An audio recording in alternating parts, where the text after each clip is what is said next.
Hey everyone, and welcome back to the channel. Today we're taking a look at a product that promises to change the way you cook meat, the Tendicube.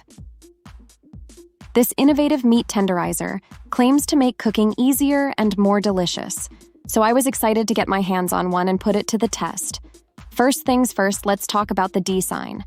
The Tendicube is a sleek and compact device that looks great on any countertop.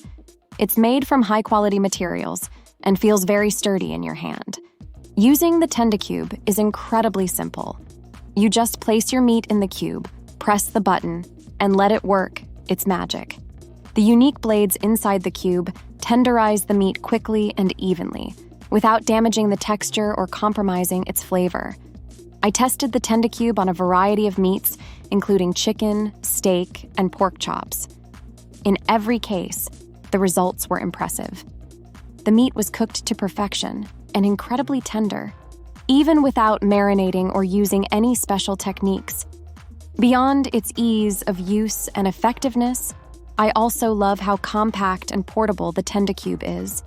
You can easily take it with you when grilling outdoors or traveling, ensuring you always have delicious, tender meat at your fingertips. Overall, I'm incredibly impressed with the Tendicube. It's a well-designed, easy-to-use, and effective product that makes cooking meat a breeze. If you're looking for a way to achieve restaurant-quality results at home, I highly recommend checking out the Tendicube. And as always, I'll leave a link to the Tendicube Kickstarter campaign in the description below. This is a project I'm definitely backing, and I encourage you to do the same if you're interested in taking your cooking to the next level. Thanks for watching. Don't forget to like and subscribe for more product reviews.